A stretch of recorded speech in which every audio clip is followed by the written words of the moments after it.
Bienvenue chez Zulia.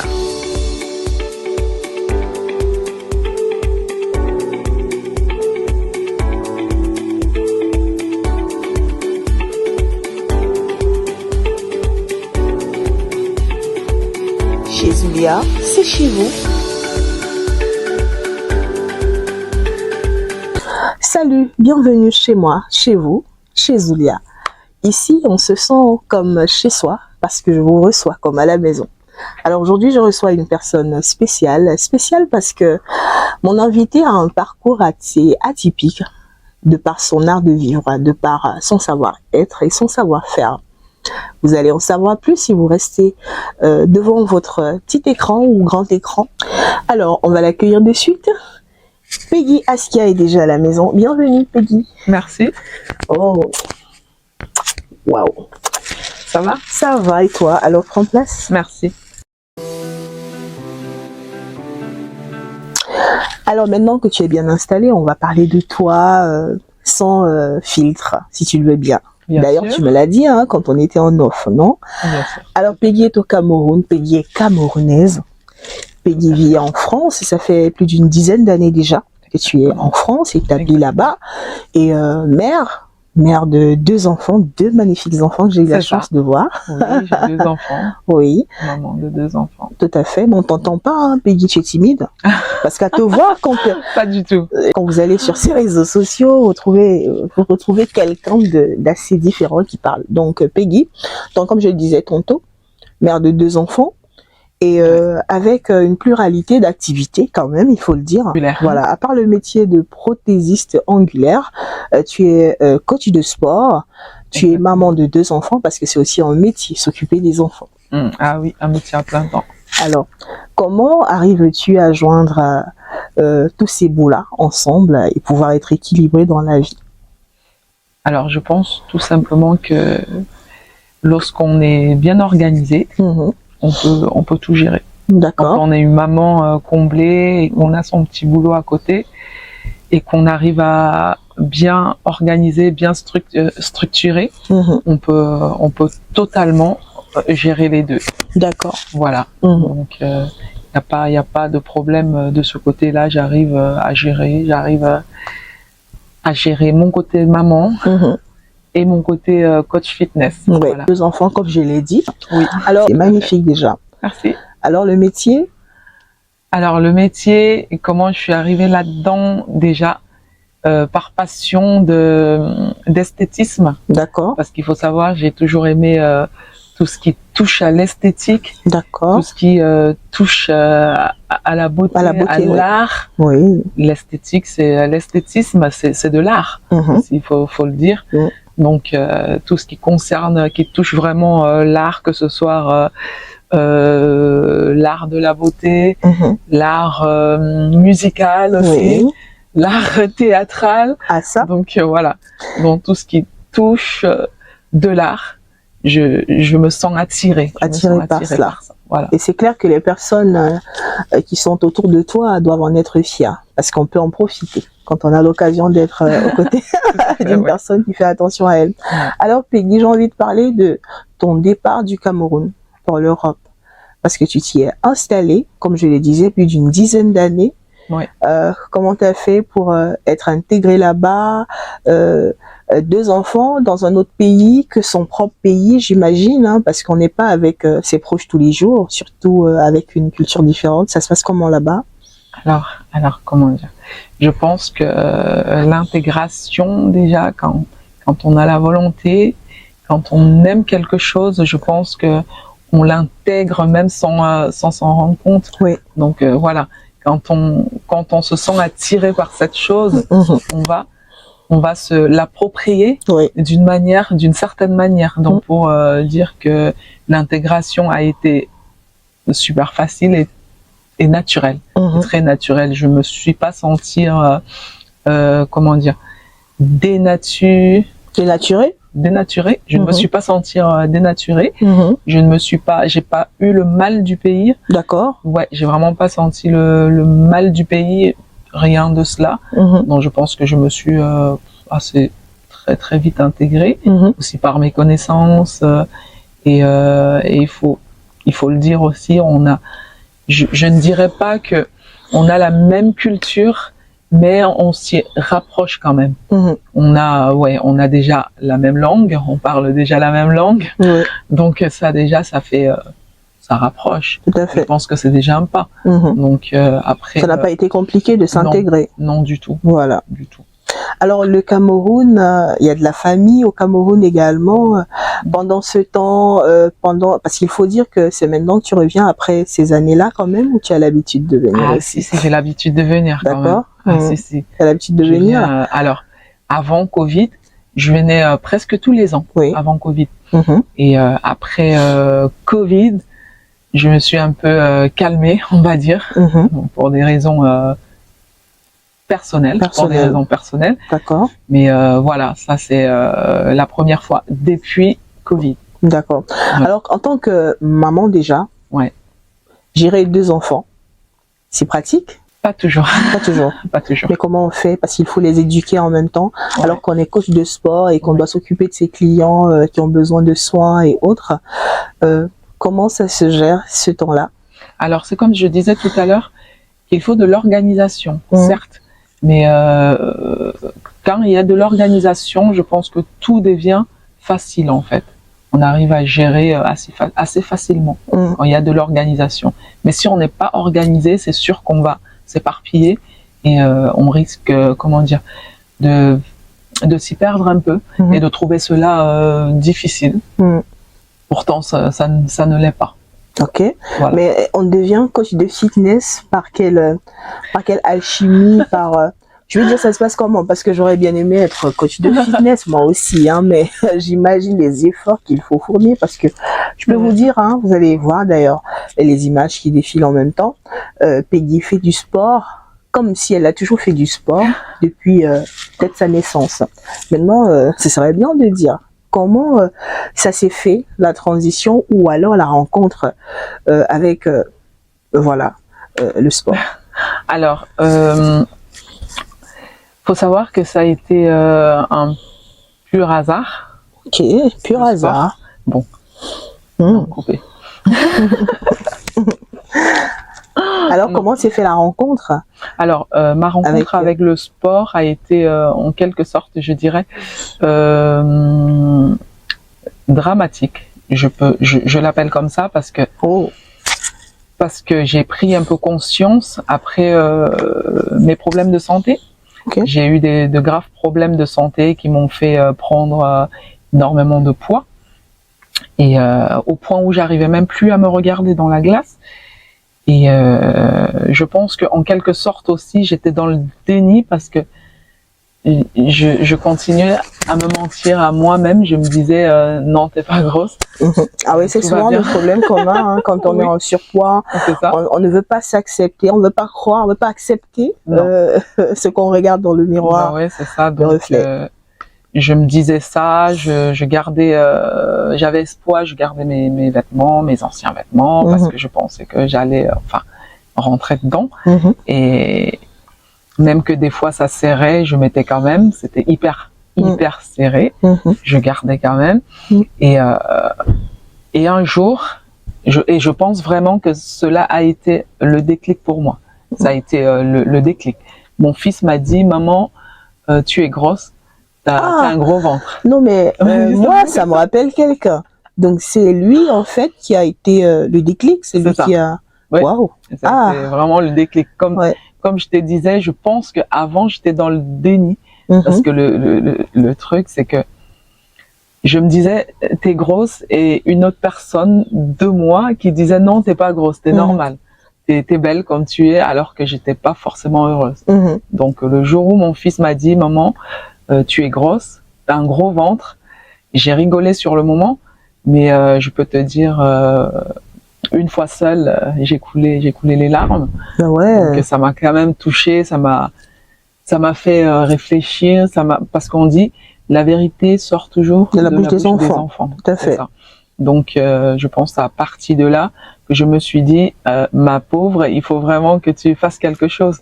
Et à ce moment-là, tu étais à combien de, si je peux me permettre, hein, à combien de kilos? Parce que j'imagine, hein, pour dire que l'enfant le dise, c'est ce qu'il voyait. Ouais.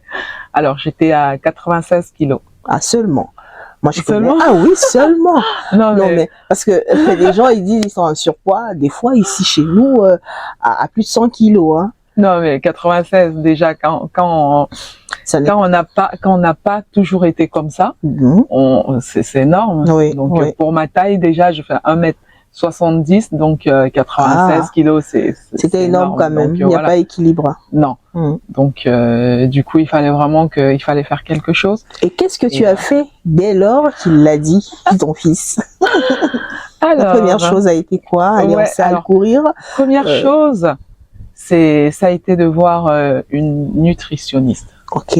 Voilà, parce que j'avais besoin d'aide. Donc j'ai pris contact avec une nutritionniste qui m'a quand même aidé quelques mois. D'accord. Mais il n'y avait pas vraiment de résultats. Oui, c'est vrai. Dans un premier temps, pour quelqu'un qui stresse un peu. Ouais, il n'y avait rien. Et donc, je trouvais son programme hyper drastique. Donc, c'était vraiment trop. Et ça ne se voyait pas. Non. Il n'y avait pas de résultat. J'avais pas de résultat. J'avais toujours mes 96 kilos et j'avais même l'impression que j'avais repris.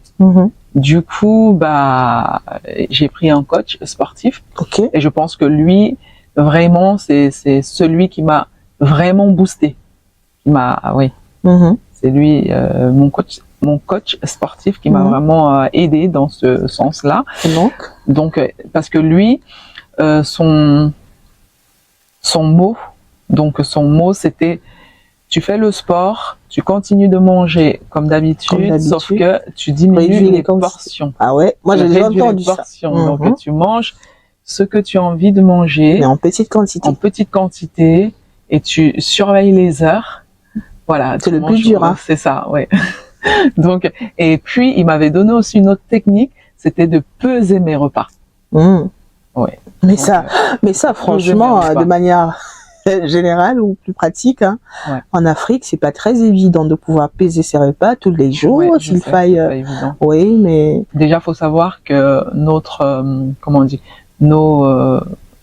aliments sont hyper riches, hyper caloriques aussi. Ce qu'on mange ici, c'est hyper calorique. Donc, mais on peut perdre du poids en mangeant nos aliments. Ce qu'on mange ici. Voilà. Nos habitudes alimentaires ne souffrent de rien si on veut faire des efforts. Mais est-ce que c'est pas, je veux dire, mental? Par exemple, je pense que l'état d'esprit que tu avais quand tu as décidé de passer à l'action, c'est vrai, le déclic a été l'enfant, mais qu'est-ce qui a vraiment motivé cette envie de sortir de là? Et n'était-ce pas le désir de se revoir? Exactement. Voilà. Je voulais retrouver la Peggy d'avant. Voilà, c'est cela. Voilà, je voulais retrouver la Peggy d'avant. Et donc, avec mon coach, au bout de 6 mois, j'ai commencé à avoir vraiment des résultats. J'ai commencé à avoir des résultats. Et ensuite, on a continué, tout simplement. Et au bout d'1 an, enfin, j'étais devenue accro. Parce que, il faut le dire, hein, le sport, il est quand même addictif. Donc... Tout à fait, quand... on ne s'arrête plus, hein, quand on voit comment on se trace, quand on voit les résultats, on se sent bien. Les résultats, on est bien, on a envie de continuer. Donc, voilà. Bon, alors, après ça, qu'est-ce qui t'a motivé à te mettre sur les réseaux sociaux? Parce que j'imagine que avant, tu n'étais certainement pas sur les réseaux sociaux. Non. Avant, je veux dire de manière aussi professionnelle, parce que, voilà, qu'est-ce qui t'a poussé à aller au contact des autres, leur apporter ce que tu as appris ailleurs, ce que peut-être tu as reçu en allant faire du sport? Parce que moi, je t'ai découvert également sur ce réseau social, je dirais Facebook, c'est cela, et je voyais comment c'était tellement régulier. Qu'est-ce qui t'a poussé à aller le faire? Est-ce que c'est l'envie d'aider d'autres personnes qui étaient peut-être dans la même situation que toi? Qu'est-ce qui t'a poussé? Oui, en fait, oui, je pense que ce qui m'a vraiment poussée à me mettre sur les réseaux, c'était surtout le fait d'aider les autres mamans, parce que j'ai remarqué que il y avait beaucoup de mamans, bon pas seulement les mamans, hein, mais la majorité quand même, il y avait beaucoup de mamans qui étaient dans la même situation et qui n'avaient pas forcément les moyens de se payer un coach sportif, ou parce qu'il faut savoir que mes cours sont totalement gratuits, je fais des cours à distance sur internet et c'est complètement complètement gratuit. J'en ai bénéficié quelquefois, voilà, je me suis mise sur une période et puis j'ai dit waouh, c'était bien quoi. Ouais. D'ailleurs, je propose qu'on regarde un bout, voilà, qu'on regarde un bout un tout petit peu.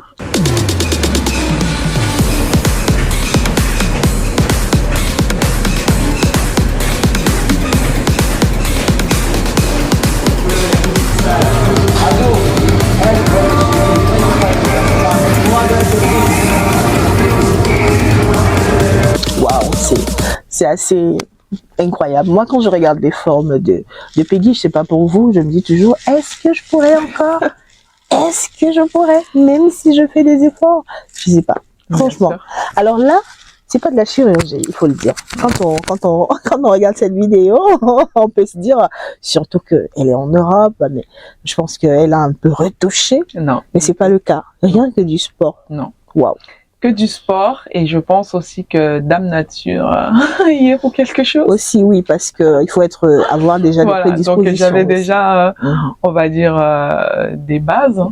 Et après, avec le sport, on arrive à, voilà. Et ça fait combien d'heures de sport, peut-être par jour ou par semaine, par exemple? Alors, par semaine, je m'entraîne environ 4 à 5 fois par semaine. Donc, on va dire environ 2 heures. Oui, 2 heures par jour. Ah ben, cette fréquence-là. 2 heures la séance, 2 heures là, par séance. 2 heures. Mon Dieu, combien j'ai envie de le faire. C'est pas évident. Après, comme je disais tout à l'heure, c'est addictif. Donc, quand on commence, on n'a plus vraiment envie de s'arrêter. Donc, on a envie de s'améliorer, de continuer, de continuer toujours et toujours. Voilà. Simplement. Donc, il a fallu que le déclic se fasse sentir par le petit garçon. C'est mignon. Il s'appelle comment déjà? Nathan. À Nathan, à qui on fait un coucou aujourd'hui. Nathan, coucou à toi. Alors, on aurait cru que peut-être que des inspirations venant d'autres personnes qui sont des sportifs à l'instar des footballeurs, des gens comme ça, auraient pu te marquer que non, rien à voir. Rien à voir. Comme quoi on peut se lever un matin et puis décider de se mettre sur un chemin. C'est ce qui est inspirant ici. Alors Peggy, tout va bien? Toujours bien installée? Ouais, super. Ouais. Merci. En tout cas, la musique, je sais pas si tu aimes chanter, toi aussi. Moi, j'adore chanter. Hein. J'ai fait de la musique. Hein. Ah, aussi? Oui. Ah, mais ça, je ne savais pas. Waouh. Non, mais franchement. J'ai commencé par la musique. Ok. Où ça? Au Cameroun? Au Cameroun, oui. Ah ouais, tu connais alors pas mal d'artistes. Alors, quel genre de musique ça serait bien dans cette émission vraiment. Alors, tu peux faire un bout. Moi-même, j'adore chanter. Moi, personnellement, je chante. D'ailleurs, j'ai mes chansons. Hein. Je vais souvent au studio, je m'amuse à chanter. Ça me fait plaisir. Non, mais moi, je pense même c'est une époque, j'ai pas envie de revenir dessus. Ah, d'accord. Aujourd'hui, alors, tu n'en parles plus? Ça ne t'intéresse plus, alors, la musique? Bon. Non, ça m'intéresse plus. Voilà, c'était une époque. C'était pour te dire quoi, en fait? Je voulais parler de quelques artistes camerounais. Je sais pas si tu en connais. Tu connais la célèbre Charlotte Dipanda? Oh oui, bien sûr. Tu aimes ses chansons? Bien sûr, j'aime ses chansons, oui. Ok. J'aime beaucoup ça. Je parle d'elle parce qu'à un moment, je l'ai vue faire du sport intensément. Ouais, j'avais vu aussi. Tu avais vu? Avec son époux. Ça, c'était bien. Ouais, franchement. Et elle a épousé un sportif. C'est pas mal. C'est super. Ok. Parlant des artistes, il y a d'autres artistes. Est-ce que tu connais, tu aimes des artistes qui font du makossa, par exemple? Tu as Jackie Kingé? Ouais, j'aime bien, mais vite fait, c'est pas, enfin, dans du makossa, c'est vraiment Charlotte Dipanda que j'aime. Après, parce qu'à la base, c'est pas vraiment ton style. Ouais, c'est pas trop mon style. Ouais. Mais j'aime bien écouter Charlotte Dipanda parce que elle a une voix, oh mon Dieu, j'aime beaucoup sa voix, voilà. Mais les autres chantent bien, après c'est juste que c'est pas vraiment mon style, voilà. Oui. C'est tout, mais sinon ils chantent bien. c'est pas Tu le penses style de aussi, musique. comme beaucoup de personnes, que la musique adoucit les mœurs, hein? Est-ce que Oui, ça, bien sûr. la musique peut t'apaiser, peut te faire sortir d'une zone sombre, par exemple, tu penses? Tout à fait. Ok. Tu as eu des occasions comme Bien celle-là? sûr, bien sûr. Quand je suis en déprime ou quand j'ai un petit chagrin d'amour ou chagrin, je sais pas, chagrin tout court, Mhm. je pleure avec une chanson. D'accord. Et des fois, bon, je vais faire une petite blague pourrie. Je pleure et quand la chanson s'arrête, j'arrête de pleurer et je remets la chanson. Elle est bonne, celle. Bien sûr. Ah non, tu arrêtes la chanson. Oui, Quand non, elle mais s'arrête, quand elle en fait, s'arrête, si elle s'arrête, t'arrêtes de pleurer. j'arrête de pleurer, je Bon. remets la chanson et je Après, tu vas reprends. recommencer. Oui, Oh là là, oui. ça c'est formidable. J'avais pas pensé à celle-là. Faut te dire que oui. Oui. Les Et est-ce que, en musiques- fait, c'est que tu te plais à. C'est une façon pour toi de. bien sûr, d'évacuer. Voilà, de- d'évacuer. Oui, De disons dire, qu'il y a... ok, tu as fini tes pleurs. Et puis tu vas dire, ok, c'est bon. Je suis guérie maintenant. C'est ça. Non, c'est tout simplement qu'il y a des musiques Qui comme sont tu des disais, thérapies, voilà, d'ailleurs. c'est des thérapies. Oui. Mm. Donc je dis des fois, c'est bien de pleurer. Mhm. Pleurer, c'est pas un péché, c'est pas un crime. Il faut pleurer. Des fois, ça fait du bien. De pleurer. D'accord. Voilà. Est-ce qu'il me pousse à te poser la question? Oui. As-tu des peurs dans la vie? Oui. Lesquelles? C'est surtout par rapport à mes enfants, des Ok. peurs qu'il leur arrive quelque chose, par exemple. Mhm. Ça, c'est l'âme de la maman. Ma hein. grosse peur, Mm. voilà, c'est ça. Qu'il leur arrive quelque chose, je pense que j'en mourrais. Et je pense que tu comprends, t'es maman, Oui, toi aussi. en tant que donc, maman, bah voilà. toutes les mamans penseraient pareil. Bah oui, c'est ça. Même si on sait qu'il y a des situations dont nous ne contrôlons pas. Exactement. Absolument, mais je crois que c'est la grosse peur. Ouais. Mm. Tu l'as dit et je pense que beaucoup de mamans se retrouveront là-dedans. Ouais. Alors, à part des peurs, le monde autour de toi évolue chaque jour. Toi, personnellement, quel est le regard que tu as quand tu regardes dans l'environnement direct dans lequel tu te trouves là-bas ou alors loin, comme au Cameroun par exemple? Comment tu vois le monde, l'évolution du monde aujourd'hui? Je dirais surtout sociétal, parce que depuis la Covid, je ne vois plus le monde pareil. D'accord. Je ne le vois plus comme avant. Mhm. Je dirais qu'il a changé. Mhm. Et il a changé. Il y a eu beaucoup de changements, Mhm. de changements, que ce soit économique, que ce soit humainement parlant. Mhm. Je pense qu'il y a eu beaucoup de changements. Mhm. Et Cela a-t-il impacté ta façon de voir la vie désormais après la période Covid? oui, complètement. Tu avais peur?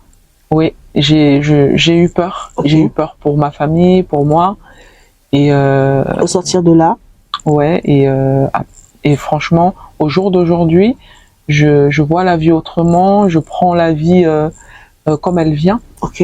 Voilà, je dis il faut profiter de la chaque vie, tout instant. simplement. Il faut profiter chaque instant, parce que la vie, franchement, elle ne tient qu'à un fil. Absolument. Donc, quand on a l'occasion, faut profiter Mm. raisonnablement. Voilà. Raisonnablement, j'aime Ouais. bien ça. Alors Peggy, si je parle un tout petit peu de ta vie familiale, c'est vrai, elle voulait pas qu'on parle de ça. Tu as des personnes qui t'ont marqué dans ta famille. J'ai dit le port familial aussi. Y a-t-il des personnes qui t'ont marqué, qui ne sont plus là, mais qui restent dans ton cœur aujourd'hui?